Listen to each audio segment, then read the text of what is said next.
The president of Iran has died. Ebrahim Raisi was killed after his helicopter crashed in East Azerbaijan on Sunday.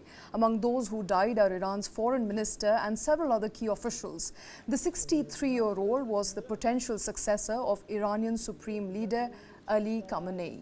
Raisi was a controversial leader. Elected president in 2021, he had ordered a tightening of morality laws and overseen a bloody crackdown on anti-government protests since taking office. His presidency was marked by tensions with the West and crackdown on dissent within his country. Now, Raisi's death comes at a time when there is growing dissent within Iran over political, social and economic crises. It's a very critical time for West Asia as well, and Iran plays a crucial role in it. In the ongoing Israel war in Gaza, Tehran has been repeatedly accused of backing Hamas. Iran also backed Hezbollah in opening the Lebanon front against Israel. A major escalation of hostilities between Israel and Iran came last month when Iran launched a volley of missiles at Israel. The US warning of sanctions against countries that do business with Iran have become the latest turning point for West Asia. Raisi's death will keep tensions in West Asia hot. But beyond West Asia, there is an impact on the rest of the world too. Now, war clouds anywhere in the world, remember, brings safe haven investment options in demand. Tensions in West Asia have led to a gold rally in the past. But despite gold shooting to record highs today, the surge cannot be attributed solely to the crisis in Iran. We will decode reasons for gold's record high later on the show. In April, to remember, gold had touched new highs on the fears of a war between Israel and Iran. Although such a scenario did not play out, the prospect of any more instability in West Asia now could well be a boost to the yellow metal. Then there is oil. Iran is the third largest producer of crude oil in OPEC, or the Organization of Petroleum Exporting Countries. Raisi's death is unlikely to affect Iran's oil policy, but amid political uncertainty, Brent crude futures gained 25 cents to $84.25 or $24 a barrel today. Analysts say there may not be any long-term impact on oil and it is likely to remain range-bound.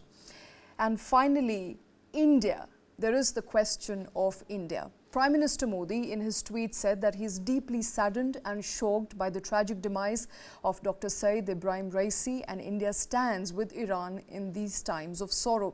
For India, Raisi's death comes barely a week after New Delhi signed a contract with Iran on 13th of May to operate Iran's Chabahar port for a period of next 10 years. Aimed at expanding trade with Central Asia. Now, India had first proposed this plan way back in 2003, but the US sanctions on Iran over its suspected nuclear program slowed down the port's development. Chabahar is one of the strategic important ports to India. The port provides India a good gateway to reach landlocked Afghanistan and Central Asia using a road and rail project called the International North-South Transport Corridor bypassing Pakistan. The Chabahar port deal is India's response of China operating the Gwadar port in neighboring Pakistan. The distance between Chabahar and Gwadar remains just 72 kilometers. Now remember, as I mentioned, India signed a 10-year agreement to develop and operate Chabahar port on 13th of May. And despite US threatening sanctions, India dismissed the narrow view, saying that port will serve the whole region. India is expected to stay invested in its relationship with Iran in times of uncertainty. Raisi's death is unlikely to have any material consequential impact on India.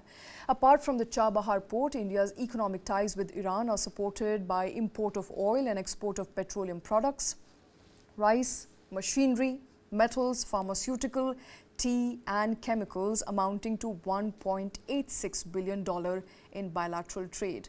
The next Iranian president will keep well to keep legacy and trade ties with India intact.